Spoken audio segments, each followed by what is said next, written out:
ये दिल्ली मेरठ एक्सप्रेसवे का 5वां फेज है, 5वां नोड है।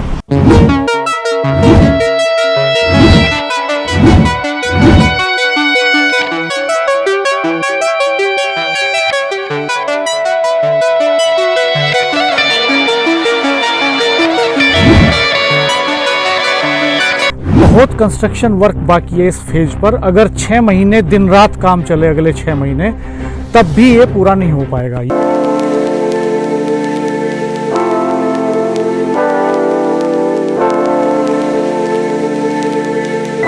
पर हमें यहाँ तक कोई मशीन और लोग काम करते हुए नहीं मिले। दोस्तों नमस्कार, पिछले वीडियो में हमने आपको आउटर रिंग रोड की सिचुएशन दिखाई।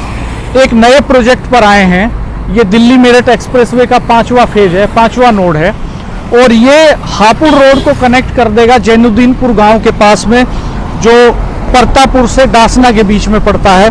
उसके बाद बिजनौर से आने वाले लोग आउटर रिंग रोड के जरिए, रुड़की रोड दोराला की तरफ से आने वाले लोग, आउटर रिंग रोड के जरिए पौड़ी हाईवे से आने वाले लोग, किला रोड की तरफ से आने वाले लोग, गढ़ रोड की तरफ से आने वाले लोग और हापुड़ रोड के लोग, इस इलाके का पूरा ट्रैफिक यहाँ से इस पर चढ़ेगा।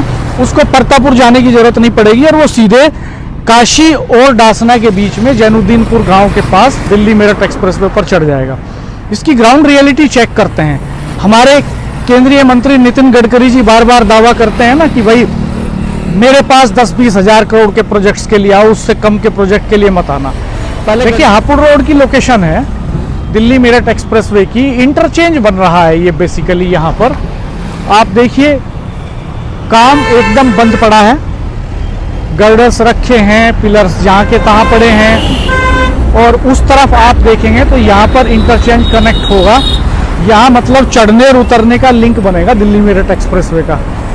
उस तरफ कूड़े का पहाड़ है, इस तरफ ये हालात हैं। चलिए आगे और दिखाते हैं कि क्या सिचुएशन है।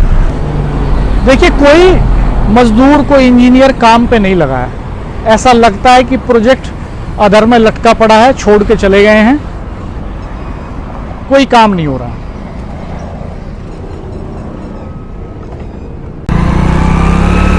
ये देखिए काम एकदम बंद पड़ा है इस लोकेशन पे, इंटरचेंज पे। दिखाएंगे आपको आगे तक का सीन, आखिर क्या सिचुएशन है, कितना काम हुआ है, कितना बाकी है, क्यों नहीं हो रहा है, ये बहुत बड़ा सवाल है। दरअसल बताया ये जाता है कि इस काम का जो प्रोजेक्ट है वो जिस कंपनी के पास है उसका डायरेक्ट इनडायरेक्ट मालिकाना दुनिया की सबसे बड़ी राजनीतिक पार्टी कही जाने वाली एक पार्टी के कद्दावर नेता के पास है। ये देखिए, अभी हम इसको ऊपर चढ़ेंगे। कोई काम नहीं है, कोई मशीन नहीं लगी हुई है। पूरे इलाके के ट्रैफिक को जाना पड़ता है दिल्ली रोड पर और दिल्ली रोड पर जाम के हालात बन जाते हैं, पोल्यूशन का लेवल बढ़ता है। अगर ये बनी हो तो इस तरफ के ट्रैफिक उधर नहीं जाए।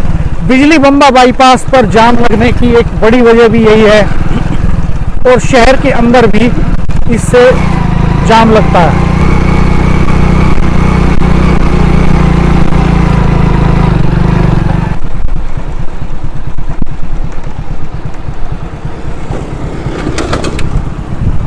देखिए, ये दिल्ली मेरठ एक्सप्रेसवे का 5वां नोड है। ये दिल्ली मेरठ एक्सप्रेसवे का 5वां नोड है और फफूंडा वाला लिंक है। ये जो लिंक रोड है ये बेसिकली मेरठ हापुड़ रोड को फफूंडा के पास से बिजली बम्बा बाईपास पर लिंक करती है। दिल्ली मेरठ एक्सप्रेसवे का 5वां फेज इसको यहाँ पर क्रॉस करता है। यहाँ तक हम आ चुके हैं इस लिंक तक और इस लिंक पर कोई इंटरचेंज नहीं बनेगा। यहाँ पर इंटरचेंज प्रपोज नहीं है। इससे अगली लोकेशन पर शायद इंटरचेंज है, वहाँ भी हम देखेंगे, ट्राई करेंगे कि क्या वहाँ तक हम जा सकते हैं। और करेंगे। ये तो बाइक देख रहे हैं दोस्तों, ये हालात हैं ग्राउंड पर। दिल्ली में बैठ कर के, लखनऊ में बैठ कर के दावे करना आसान होता है, लेकिन हकीकत में जब देखते हैं तो इस तरह की तस्वीर मिलती है। ये सिर्फ एक प्रोजेक्ट के बर्बाद होने की कहानी नहीं है, ये पूरे एक शहर के बर्बादी की कहानी है। इस प्रोजेक्ट की वजह से सोचिए कि अगर इसकी कॉस्टिंग इवेल्युएट किए जाए, इसकी साइंटिफिक स्टडी हो कि पर डे इस प्रोजेक्ट के डिले होने की वजह से कितने की हानि हो रही है, तो इसका एस्टिमेशन आसान नहीं होगा। क्योंकि इस प्रोजेक्ट के ना बनने की वजह से हर दिन मेरठ शहर के लोगों की सांसों में, उनके फेफड़ों में जहरीला धुआं घुस रहा है, पूरा शहर जाम से जूझ रहा है, उनका टाइमिंग कोस्ट कर रहा है, उनकी लाइफ मैटर कर रही है, उनकी लाइफ कोस्ट कर रही है। तो एक हाईवे एक्सप्रेसवे के बनने की कहानी सिर्फ किसी एक शहर के विकास की कहानी नहीं होती, वो इंसानों की जिंदगी से जुड़ी हुई कहानी होती है। उसमें उनकी हेल्थ, उनकी एनवायरमेंटल कंडीशंस सब कुछ आते हैं।